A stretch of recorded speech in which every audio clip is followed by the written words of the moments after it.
Hey, my name is PolishLynx. As always, that weird information that the game was saved when I started the recording.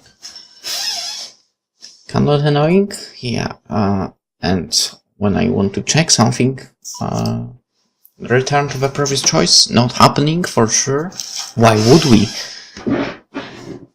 So basically, the date, right? We eventually would reach the museum. For Kasumi had to basically fight me tooth and nail the rest of the way there. I'd spare you the details of her drag me around the place after we got there. I'd prefer not to remember. And so, I want to know. Because I would go without any opposition, really. Why wouldn't I go with her? And so. ねえ、ちょっと。いつまでそんな顔してるのよ。Kasumi muttered in exasperation while looking at the Nepalese knife known as kukuri. I couldn't help having a sore look on my face. The mere sight of these kinds of blades had made me nauseous for as long as I could remember. Well, kind of makes sense. Why did she take me here in the first place? She knew full well I wasn't good with sharp objects. What? 情けないな。別に噛みついてきたりしないのに。なんでそんなに嫌がるわけ？なんでって言われても。Her tone was genuinely curious. Unfortunately, this wasn't something I had a clear answer for. お前毛虫嫌いなのに理由があるか？え、毛虫かわいいじゃん。なんかけなげで。Of course. じゃあゴキブリは？見つけたら叩いて潰すね。Okay, she's great. ならヘビとかは？巻きつけると気持ちよくない？ひんやりしててさ。Okay, then there's one point we can't agree on. Kasumi. Well, no to snakes, okay? You will not have snakes with me. Living animals. As snakes. So yeah. Wonderful, I suppose I was wrong to expect a girlish response out of Kasumi in the first place. なんか言った？ Eh? 気にするな。Whatever the case, these things just didn't sit well with me. Little Miss Kendo over here might have found the blades on display fascinating, but I was definitely not having a good time. Please. I would have a good time. And I wouldn't even care about blades around. もう一通り回ったし、そろそろいいだろう。帰らないか？つまんないよ。デートでしょ？お前俺とデートしても楽しくないだろう。それはあんたの態度次第ね。Oh, she was telling me this. 俺の態度は昔からこんなだろ。病み上がりなんだし、高いハードル持ってくるな。もう、ほんとしょうがないな。Kasumi heaved a deep sigh. I was beginning to think that she actually understood, but... じゃあ、最後にもう一回りして帰ろうか。Hey. No, of course it didn't. And so we ended up taking one more lap around the museum. I did my best to avoid looking directly at any of the blades on display. I'm not sure I could really explain exactly why I had this thing against blades, but it wasn't because I felt scared of them. Maybe they just weren't compatible with me. I didn't want to have anything to do with them, period. I just felt like mixing Ren Fuji and bladed weapons was a bad idea, like putting ketchup on a donut. Ketchup in donuts. Ketchup in a donut. I think I would eat that, but I don't think... Yeah, the combination might not be too good, yeah. Keeping my distance was the smart move if I wanted to maintain the peace and harmony in my life. In a way, they almost reminded me of Shiru. I shook my head. Reminiscing about the guy was the opposite of a productive activity. I was on a date. After all, worrying about Kasumi would be a better usage of my time. Not that I had much confidence in managing that either, but it would be the polite thing to do. Hey? What the hell was that? 何？どうかした？あ、いや。 I could have sworn I heard something. Was it just my imagery? So I really was hearing the voice coming from somewhere. レン？ I strained my ears. The music was quiet enough that it should have been easy to make out the voice I had heard, assuming it was in my imagination.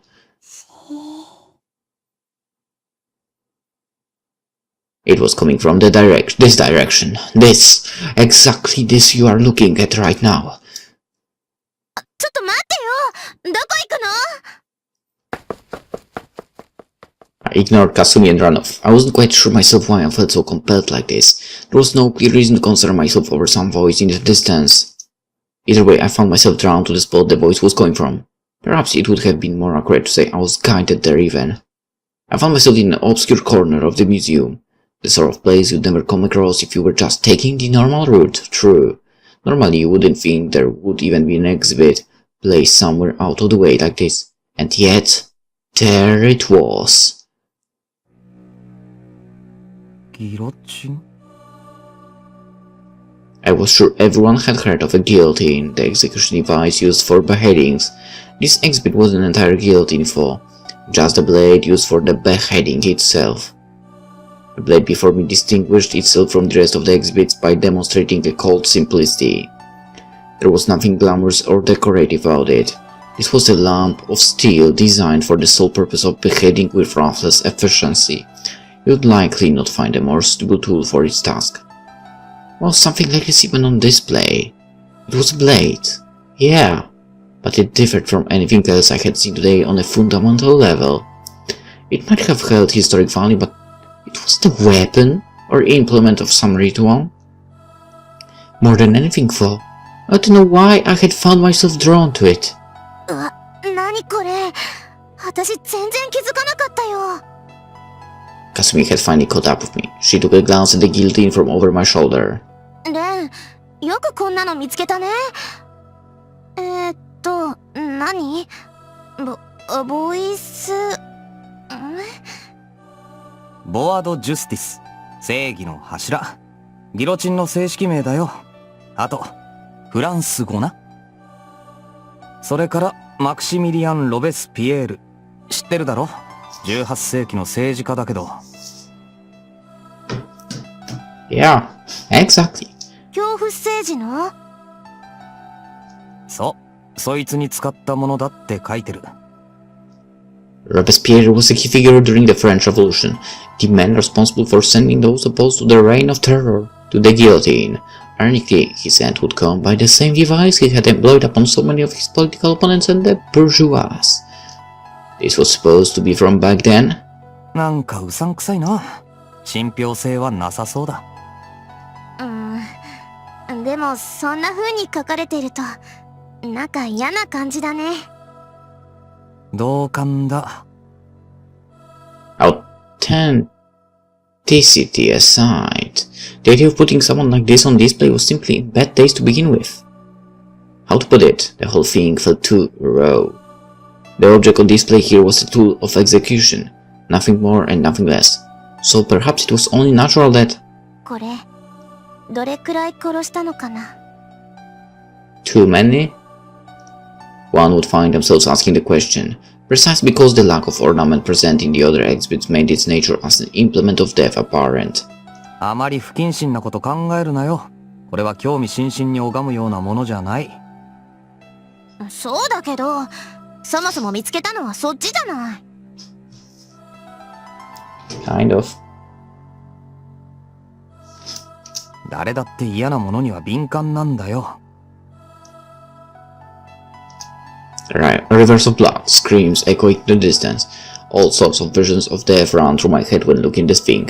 It wasn't often you found something that so clearly embodied the negative side, the original intent of a blade. Given that Robespierre's name was attached to it, It had to have been from the 18th century. If it really had been used during the French Revolution, it was safe to say that it had executed hundreds of people. Some would argue describe the guillotine as a merciful form of execution. It was designed to sever heads at exactly the right angle and the velocity to ensure that criminals met with a swift, painless death. You think there were situations where it wasn't swift and painless? Let's not think about it. An instant death delivered at lightning speed. There was a reason some called it merciful. It's easy to get the wrong impression from the rivers of blood and mutilated corpses the guillotine produced, but for someone facing execution it was probably a far preferable to being hanged. Yeah.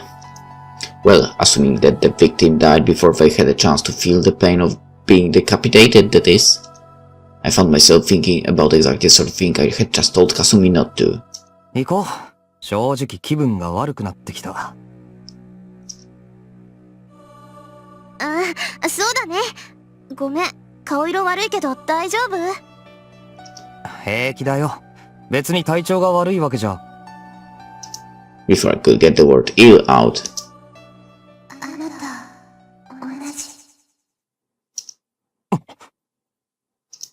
I heard the voice from earlier again, more clearly than ever.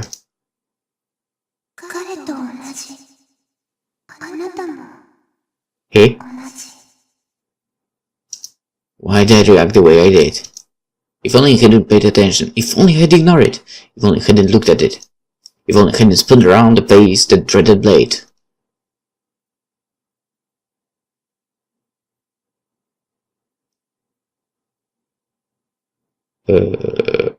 Hello? Who you might be?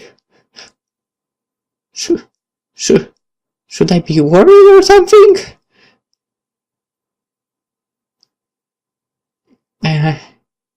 Well, I would have never had to hear the cursed words born from the ethereal figure standing in front of the guillotine. How could she have known that? What did she mean? We were the same?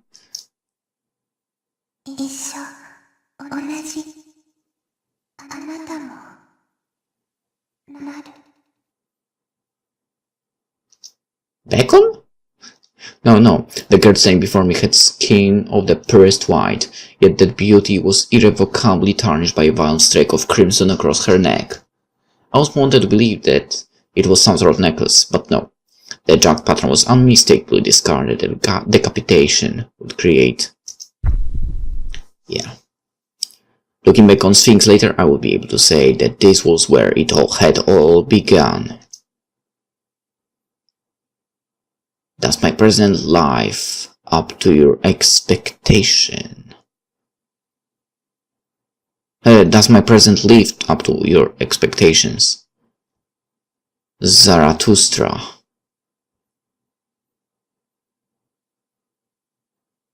And those we met, brought together by him. Chapter 1. I'm not sure, L'Enfant de la Punition, or something like that.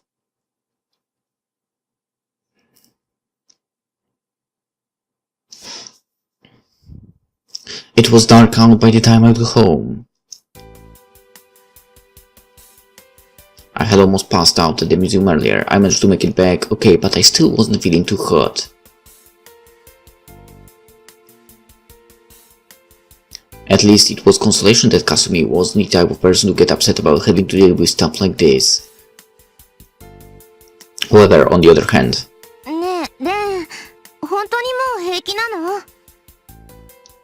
That also meant that she was the type to fret endlessly. My current goal was to figure out some way to make her leave me alone. Why? If I didn't, she was liable to try to spend the entire night here watching over me or something.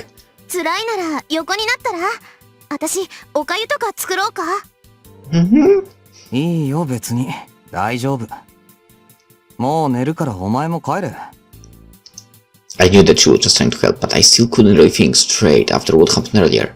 I probably came across as harsher than I intended. 別に俺、虚弱体質ってわけじゃないし。怪我はとっくに治ってるから病人扱いするなって。あんまり心配されてると本当に気分がめいってくる。でも今日誘ったのは私だし、なんか責任感じちゃうし、レンちょっと頼りないし。Ouch! お前さりげなく失礼だな。She did have a point, to be fair. I was the type of person people look to for help. 頼りがいのあるお前が俺に付き合って倒れたら困るだろ。だから。私そんなにやわじゃないよ。俺もそんなにやわじゃないよ。だいたい俺を気遣ってるなら不毛なやりとりに付き合わせるなよ。ただでさえ明日から学校行くのが億劫なのに。あ、そうだった。ダメだよレン、サボっちゃ。今日サボったやつに言われてもな。私はいいの。ちゃんと毎日通ってたから1日くらい平気だよ。でもレンは入院して多分日数足りてないんだからね。留年しちゃうよ、怠けてると。一緒に卒業したいもんね。Yeah. Yeah, I wanna graduate with her, dude. ね。 Right? そうだな。Yes! Good answer! よし、だったら早く寝る。だからさっきからそう言ってるだろ。それをお前がごちゃごちゃと。うるさいな、この不健康児は。口答えするんじゃないの。Invalid boy. Oh man. Invalid boy. Kasumi threw some sheets on top of me. Surely there were less direct methods of getting someone to bed. じゃあおやすみ。明日起こしに来るからね。それはいいけど、おいかすみ。ちゃんと玄関から出ていけよ。Huh? What's the story behind that, I wonder? おーい。Did she think she could get away with anything just by laughing it off? それはちょっとめんどいなとか。普通はその面倒なことが常識なんだよ、大体。I rushed to the wall next to me and sighed. いい加減大家に怒られるぞ。いくら隣同士だからって。She would be in deep shit if the landlord found out that she had knocked out a goddamn hole in the wall and turned it into some sort of corridor. Like, this was the sort of thing people got kicked out for. Kasumi and I had moved into this apartment together when we enrolled in our current school. It took her less than a week to come up with the idea to construct this little side entrance. でも同じアパートの隣に住んで助け合うってのが一人暮らしの条件だったし、いいじゃない、この方が密にフォローできるんだから。けどな、親もまさかここまでやってるとは思ってないだろ、絶対に。そうかな。そうだよ。頭固いな。だいたい事の発端はシロなんだし、私に言われても困っちゃうよ。Believe it or not, she wasn't lying. Kasumi, Shiro, and myself had all lived together in this apartment complex, all three rooms next to each other in a row. It happened late one night. Out of nowhere, Shiro broke down the walls, separating our rooms, and barred in here with a hammer still in his hand, saying, he suddenly got the urge to play me in a fighting game. How stupid could he get? で、何をとち狂ったか、お前も真似したんだよな、ご丁寧に。私はハンマーなんて野蛮なことはしてないけどね。She was barbaric enough to go down to the hardware store the next day and buy a power saw, some tarps, and a mask, at least. Anyway, as I had the bad fortune to live in the between these two idiots, I ended up with holes on both sides of my room. Privacy? What's that? Kasumi and Shiro would often just cut through here to visit each other, and my room became a sort of natural gathering place in general. せめて四郎の穴だけでも塞がせろよ。ダメよ、戻ってきたらどうするの。 There was no what if. Shiro was never coming back, whether Kasumi knew it or not. きっとまたみんな元通りになるんだから。私とレンと素人でね。 No. Can this be two of us only? Better option? レン、だな。じゃあおやすみ。 Kasumi smiles sweetly and returned to her room, through the hole in the wall. I could tell by complete lack of dust in my room that she had bothered to clean it while I was stuck in the hospital. Probably Shira's too. I would never admit it out loud, but I did appreciate the consideration. At the same time, for I couldn't help but wonder if I really deserved having her look after me like this. Kasumi knew nothing. Well, right now we should have been. This line of thought would get me nowhere. I said right then and there to stop mulling over the past. What was done was done. It wasn't healthy to keep obsessing like this. There was no way the girl I saw at the museum could have actually been real. She was just a hallucination. Meaningless clutter that was born from my unstable mental state. そうさ。 Or so you would like to think, right? That was the only explanation. I lay down in bed. A good night's sleep would be sure to wash away the memory of today. I wouldn't remember a thing when I woke up the next morning. I was sure of it. I stared up at my own ceiling for the first time in 2 months. Amid familiar surroundings, I drifted off into sleep gripped by a slight unease, rather than a sense of comfort.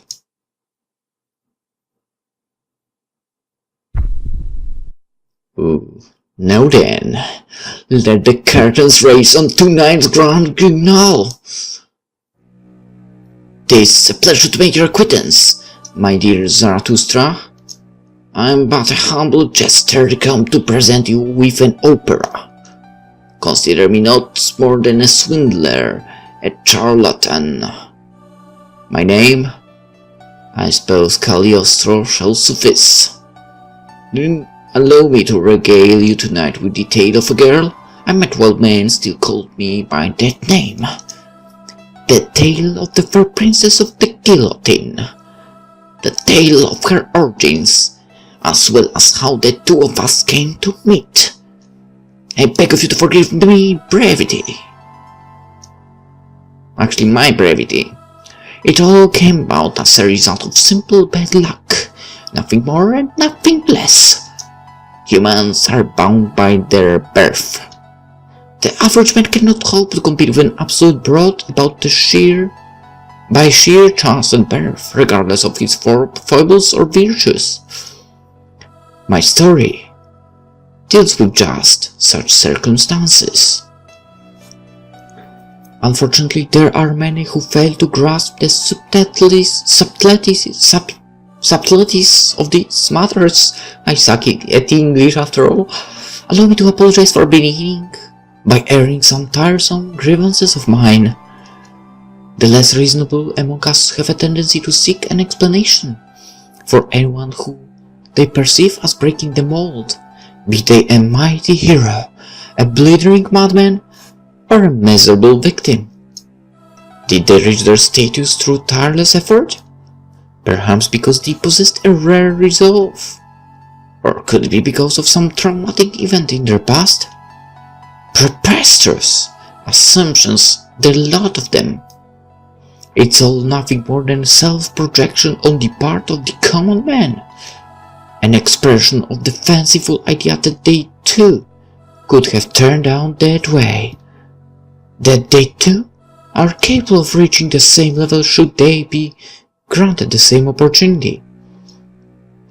Such sentiments are little more than masturbation. Pitiful attempts to drag the supernatural down to their level and reduce it to something they are capable of understanding. Miserable knaves, the lot of them. They are incapable of cherishing their fellow men without forcing themselves to believe that all others operate on the same logic as them. Such fools would be better off conversing with a mirror. You will no doubt find tonight's story unpleasant, but I trust that your soul is not tainted enough to imitate the folly of lesser men. In this world, there exist beings of utmost purity. Yeah, I speak of her. Search the entire universe, and you shall find no peers. From the moment of her birth, she was complete. She had not, and would never receive even the barest mite of influence from the vulgar outside world. The scar on her neck ever flagrant, her words pregnant only with hex. Fated to remain forlorn, doomed to never be loved. What? How dare you? Even an existence such as mine could not compete with a being as miraculously immaculate as her. For the first time, I laid eyes upon her true beauty. I clutched a hand to my chest, overcame by the nature of her being. How wonderful was man to bring forth something so spectacular by mere chance. I knew immediately, on some primal level, that hers was not a state of being that others could hope to aspire to. One could devote his life to unraveling the mysteries of dusty grimoires, and never so much as set foot upon the mystic plane that was her dominion. She was absolute in her otherness.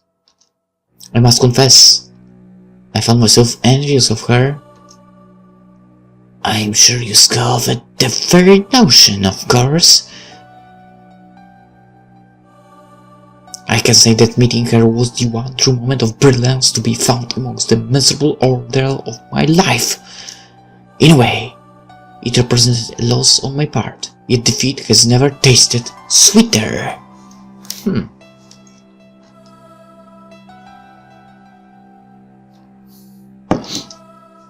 I discovered a goal to strive toward, amid the endless expanse of the wasteland that I had wandered aimlessly for so long. I shall kneel before you, my beloved queen. I shall devote my very being to you, to the task of leading your soul to salvation. That shall be my opera, the day of wrath, that shall rend asunder the accursed ghetto that is this universe. Come now! 'Tis time to take center stage, Zarathustra! Take her hand and lead her in dance. What if I can't dance?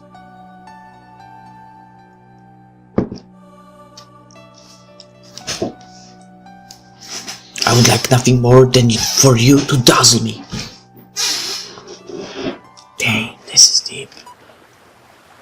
No. Of course no.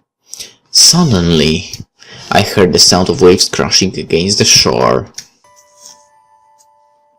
I found myself standing on a mysterious beach, bathed in the crimson hue of dusk. This was a place far removed from the hectic fervor of the city.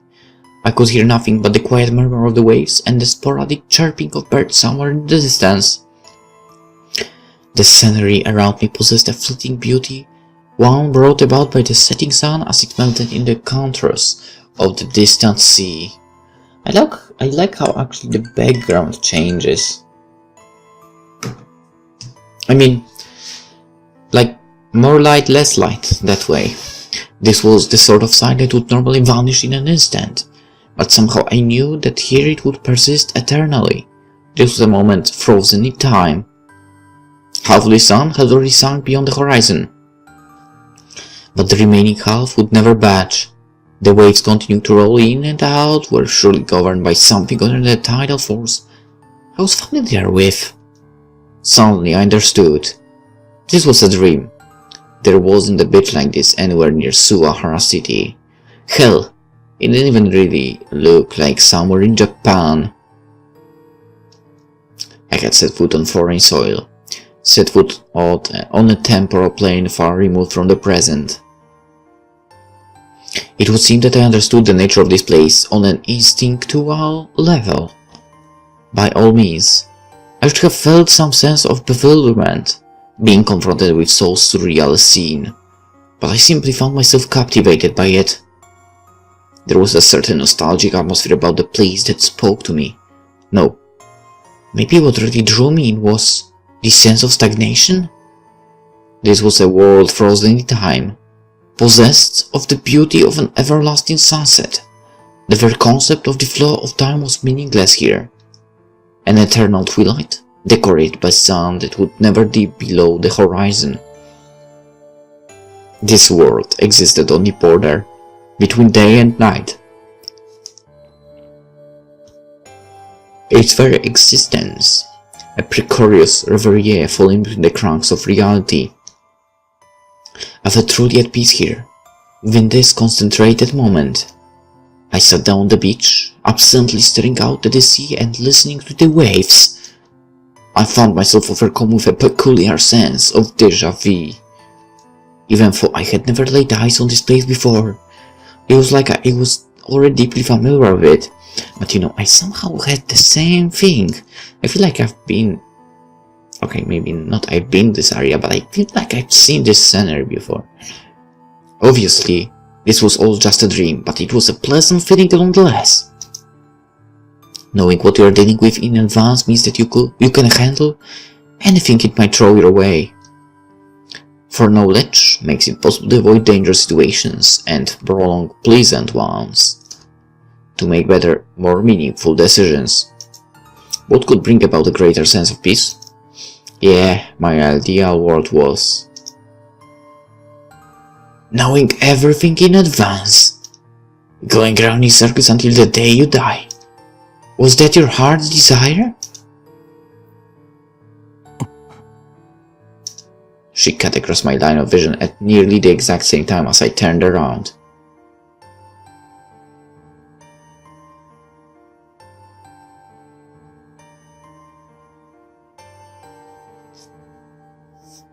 For the first time, I knew what it meant to have your breath taken away. The word that immediately came to mind was enchanting. I felt certain that anyone who came across this girl on this beach would be stunned in the same way I was. She was outfitted in a shabby, worn-out dress. One could call her attire elegant, but on her it exuded a radiance that women of high society could never hope to attain with even their most extravagant formal wear. Her long hair emanated an auburn aura, lit up by the dull red glow of the setting sun.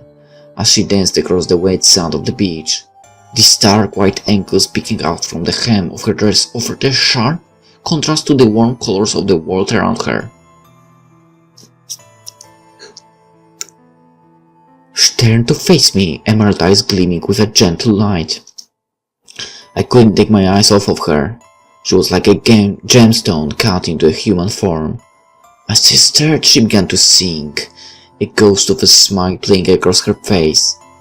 I could only give myself unto her song, unto the sweet refrain brought forth by her heavenly voice. The words, L'enfant de la punition, L'enfant de la punition, I don't know French, suddenly flashed through my head. I don't know what those words meant or why they came to me now. Her song was a melody unfamiliar to me. However, I felt certain that it was some form of a prayer, perhaps a hymn unbeknownst to all but her. The girl before me was utterly pure, removed from our base world. How could a melody spilling forth from the lips of a being so immaculate be anything but a prayer? Was it possible to listen to a song you had never heard before within a dream? I don't know, but there was no sense in pondering such questions. Oh yeah, you know, in dreams you're supposed to see people you've seen in your life, and, well, even if you don't remember seeing someone, yeah, it is how it is, somehow. Don't know why, or if it's true actually, but supposedly it's like that. Okay, we are talking about scars on her neck and so on, but isn't that a scar around her shoulder as well? She was beautiful, plain and simple. That was enough to make everything else seem... Something felt vaguely out of place. Was I overlooking something important? The string of emotion I had felt up to that point dissolved. Listening with a clear head, the lyrics of her song began to form intelligible sentences. I had been a fool. Throughout Japan's history, twilight, the borderline between day and night, had been regarded as the time when the boundaries between the natural and supernatural grew thin. Twilight was when the inhuman walked among the living. All along, this girl had been mad.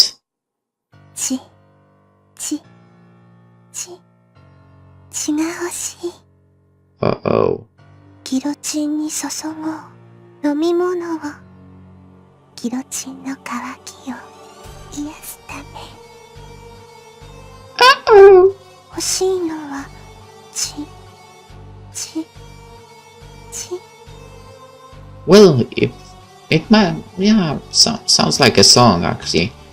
She continued singing, the same smile as ever, adorning her features. Her emerald eyes were as clear as the surface of a pristine lake, without a trace of malevolence to be found, which was precisely why the scene before me was so horrifying. She possessed a childlike innocence, in jarring contrast to the utter profundity of her accursed song. 血が欲しい。 Her song reverberated inside my head, splitting itself into seemingly endless echoes. As I stared at her, I caught a glimpse of the crimson blood around her neck, through her disheveled hair, unmistakably the work of Guillotine's blade. 欲しいのは血。 This was the same girl I had met in the museum. The cursed girl who had met her end by the guillotine. L'enfant de la punition. The damned girl. 血が欲しい。 I was assaulted by a sudden brutal impact, as if I had been hit by a semi. My vision went black. In the next moment, I found myself in the midst of a turbulent crowd gathered around gallows set up in the center of the plaza. A torrent of sheer delirium fueled by fear and hatred and dark elation consumed everything. The scene around me a little more than churning chaos, and deafening chorus filled my ears. Je vex le sang et sang. Okay. Blood, it wants blood. Donnons le sang de guillotine, store the guillotine we drink. Pour guérir la sécheresse de la guillotine. May the guillotine's thirst be quenched. Je vais le sang et sang. I'm probably messing up a lot in French. I'm really sorry about that. What it wants is blood. The frenzied crowd was singing the same song that I had heard only moments earlier. Back in the time period when public executions like this were commonplace, it must have been the hymn they offered before the guillotine. The elites, the clergy, the common man had come together, all for the simple purpose of seeing a criminal decapitated before their eyes, to see my head fly from my shoulders. That's right, don't ask me why, but the criminal strapped to the guillotine was none other than myself. Next to me, some sort of official was calling out to the crowd, speaking a language I didn't recognize. It would seem he was recruiting a volunteer to act as the executioner. It was long before a man emerged from the crowd. He released the guillotine's blade and my head. Well, I guess you know what happened to that head. Tumbled to the ground, of course, puffed in the queer tones of an eternal dusk. My spine was severed in an instant, inducing ataxia, but my ability to feel pain had been lost along with the connection between my brain and the rest of my body. I could do nothing but stare up at my headless body as it spewed forth blood. My heart was still beating. I wanted nothing more than to extend a hand to my body, but that was impossible now. 血が欲しい。 All I could do was lie on the ground, listening to that abominable refrain.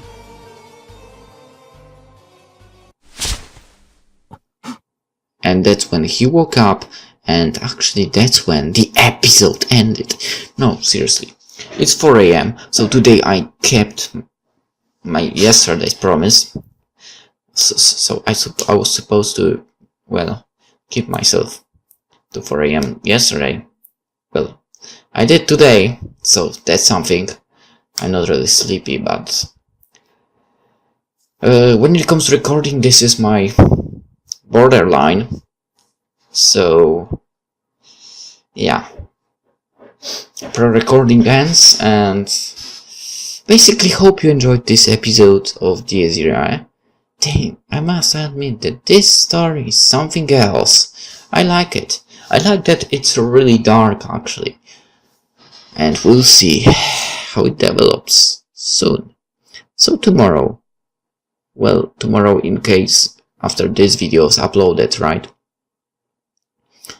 So in this case it might make sense, because tomorrow I will actually start recording the next episode. So yeah, in the next episode we'll of course continue. The next episode coming next day as usual. Unless, I don't know, something really terrible would happen around. But I don't think that will be happening. Anywho, hope you enjoyed this one, and see you then. Bye bye.